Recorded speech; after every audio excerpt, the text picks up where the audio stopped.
இன்றைக்கி நம்ம பிரியாணி செய்ய போகிறோம். அதுக்கு பட்டை லவங்கம் ஏலக்காயெல்லாம் போட்டுக்கோங்க. பச்சை மிளகாய் ஃபஸ்ட் எடுத்து போட்டுக்கோங்க.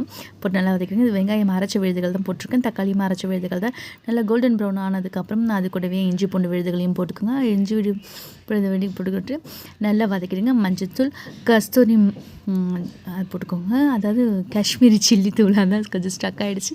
நல்லா வதக்கிட்டு கரம் மசாலா, கறி மசாலா இது ரெண்டும் போட்டு நல்லா ஆட் பண்ணிவிடுங்க. கொஞ்சம் தயிர் புளிப்புக்காக போட்டுக்கோங்க. ஸோ நல்லா வதக்கி எடுத்து நல்லா எண்ணெய் பிரிகிற அளவுக்கு வதக்கினதுக்கப்புறம் பிரியாணி மசாலாவை போட்டுடுங்க. நான் ஊற வச்ச சிக்கனை அப்படியே எடுத்து போட்டு நல்லா வதக்கி கொஞ்சம் நேரம் மூடி வச்சுட்டேன். கொஞ்சம் நல்லா கிரேவி பதத்துக்கு வந்துடுச்சு. ஸோ அளவுக்கு உப்பு தேவையான அளவு போட்டுக்கோங்க. போட்டோன்னே இந்த அளவுக்கு நல்ல கமன்னு நல்லா வாசனை வரும் உங்களுக்கு. அது நல்லா வாசனை வந்ததுக்கப்புறம் இந்த பாருங்கள், இந்த அளவுக்கு செம்ம சூப்பராக உங்களுக்கு வரும். இது அப்படியே கூட நீங்கள் சாப்பிடலாம். 3 டம்ளர் அரிசிக்கு 6 டம்ளர் தண்ணி ஊற்றிருக்கேன் நான் கரெக்டாக. ஸோ நல்ல கொதி வந்துடுச்சு. இப்போ அரிசியை நான் அதில் இறக்க போகிறேன். அரிசியை இறக்கிட்டு இது ட்ரை கொத்தமல்லி தழை போட்டிருக்கேன். ஆக்சுவலாக புதினா தழை ட்ரை ஆனது. நல்ல கொதி வந்தோடனே இங்கே பாருங்கள், சூப்பரான பிரியாணி நல்லா வெந்திருக்கு. எப்படி இருக்குன்னு சொல்லுங்கள். பிரியாணி அண்ட் ட்ரைட்டாக வச்சுருக்கேன். இந்த வீடியோ உங்களுக்கு பிடிச்சிருந்தா லைக் பண்ணுங்கள், கமெண்ட் பண்ணுங்கள், ஷேர் பண்ணுங்கள். மறக்காமல் சேனலை சப்ஸ்கிரைப்